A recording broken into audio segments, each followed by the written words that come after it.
Kingmakers IAS Academy for UPSC and TNPSC admissions. Call 9442277273. Petrol diesel விலை உயர்வு மத்திய அரசு திரும்ப பெற வேண்டும்னு பெட்ரோல் டீசல் விலை உயர்வு ஏற்கத்தக்கது அல்லன்னு முதலமைச்சர் விஜய் தற்போது தெரிவித்திருக்கிறார். கூடுதல் விவரங்களை செய்தியாளர் பாஸ்கர் வழங்க கேட்கலாம். பாஸ்கர், வணக்கம். பாஸ்கர், விவரங்களை பதிவு பண்ணலாம். நீங்க மத்திய அரசு பொதுத்துறை எண்ணெய் நிறுவனங்கள்ல பெட்ரோல் டீசல் விலை மீதான அந்த விலையை உயர்த்தி இருக்கிறது. அதற்கு முதலமைச்சர் விஜய் அவர்கள் கடும் கண்டனத்தை தெரிவித்திருக்கிறாரு.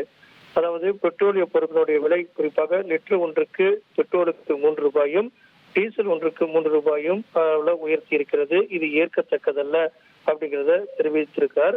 சர்வதேச சந்தையில கச்சா எண்ணெயினுடைய விலை குறையும் போதும் அதற்கேற்றவாறு பெட்ரோல் நிறுவனங்கள் பெட்ரோல் மற்றும் டீசல் மானிய விலையை குறைப்பதில்லை. மாறாக லாபத்தினை மட்டும் அந்த நிறுவனங்கள் எடுத்துக்கொள்கின்றன. 5 மாநிலங்களில் சட்டமன்ற தேர்தல் முடிந்த பின்னர் பெட்ரோல் பொருட்களுடைய விலை உயர்வு என்பது ஏற்றுக்கொள்ள முடியாதது, ஏற்றுக்கொள்ள கூடியதல்ல அப்படிங்கிறதையும் சுட்டிக்காட்டியிருக்கிறார். இந்த விலை உயர்வு இருசக்கர வாகனங்கள் மற்றும் சிற்றுந்துகளை செல்லக்கூடியவர்கள் மற்றும் ஏழை எளிய மக்களுக்கு மாத வருமானத்துல பெருமளவு பாதிப்பை ஏற்படுத்தும்.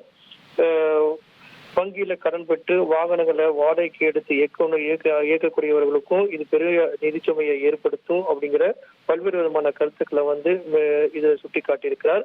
சிறு குறு தொழில் நிறுவனங்கள் பெட்ரோல் பொருட்கள் விலை உயர்வு ஏற்றத்தால் பாதிக்கப்படுவார்கள். குறிப்பாக உற்பத்தி செய்யக்கூடிய பொருட்களுடைய உற்பத்தி செலவும் அதிகரிக்கும். சந்தையில ஏற்றுமதியிலையும் மந்தநிலை ஏற்படக்கூடிய வாய்ப்பு இருக்கிறது. ஏழை எளிய நடுத்தர மக்கள் மற்றும் எம்எஸ்எம்இ சிறு குறு தொழில் நிறுவனங்களை பாதிக்கக்கூடிய அந்த பெட்ரோல் பொருட்கள் விலை உயர்வை உடனடியாக திரும்ப பெற வேண்டும் அப்படிங்கிறத மத்திய அரசு வலியுறுத்தி தமிழக முதலமைச்சர் விஜய் இந்த அறிக்கையை தற்போது வெளியிட்டுள்ளார்.